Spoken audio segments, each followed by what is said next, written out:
Assalamualaikum warahmatullahi wabarakatuh. Selamat pagi anak-anak.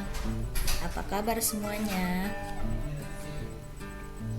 Sudah siap belajar? Oke, sebelum kita mulai PJJ atau pembelajaran jarak jauh, siapkan seluruh perlengkapan belajarnya. Jangan lupa berdoa ya, menurut keyakinan masing-masing. Dan simak ya anak-anak, dan jangan lupa dicatat ya. Oke, pada minggu yang kedua ini kita akan membahas struktur teks deskripsi.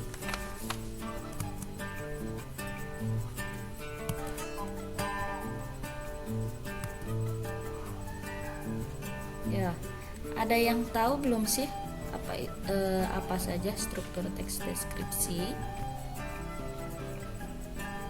Ya, struktur teks deskripsi itu mencakup identifikasi, deskripsi bagian, dan juga penutup, atau bisa kita bilang simpulan.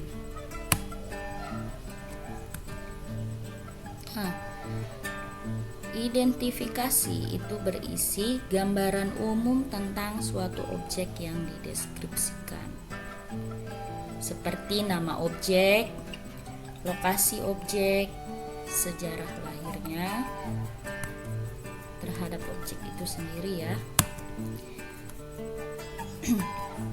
Kemudian ada deskripsi bagian, yaitu berisi perincian bagian objek tetapi diperinci berdasarkan tanggapan subjektif penulis. Nah, deskripsi bagian juga dapat dikembangkan menjadi seperti berikut. Jadi di dalam deskripsi bagian itu masih dibagi-bagi lagi ya.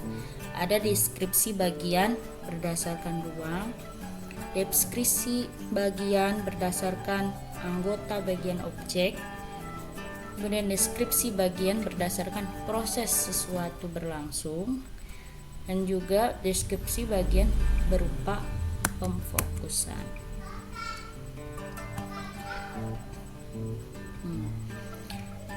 Misalnya deskripsi bagian berdasarkan ruang, yaitu berupa perincian ruang. Juga dapat menyebut nama ruang dan ciri-cirinya. Misalnya penulis mendeskripsikan pintu masuk bagian tengah, terus juga bagian belakang. Perincian ruang juga dapat menyebut nama-nama ruang dan ciri-cirinya.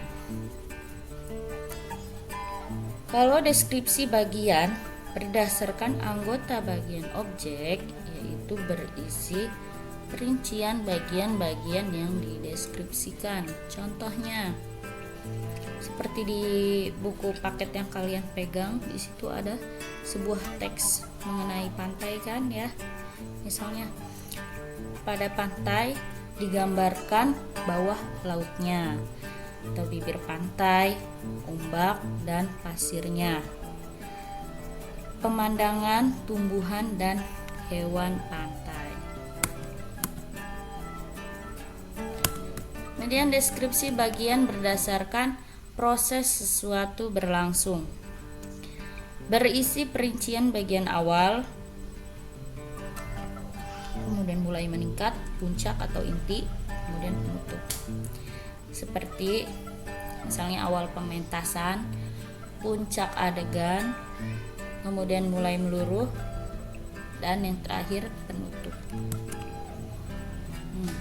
Deskripsi bagian yang paling disukai dari bagian yang dideskripsikan. Contoh, bagian yang paling saya sukai dari perpustakaan ini adalah ruang bacanya.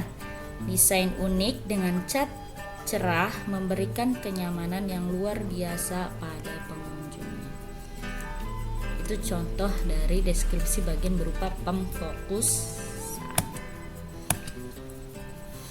Nih, Di sini juga Ibu kasih contoh ya, sebuah teks deskripsi yang mengandung struktur teks deskripsi. Ada teks berjudul kelinci. Jadi apa saja strukturnya? Ya, ada identifikasi, deskripsi bagian, dan juga penutup. Coba kalian baca dulu teksnya.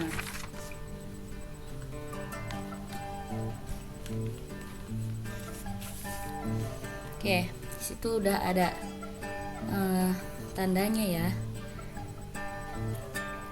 Identifikasi pada paragraf pertama ini.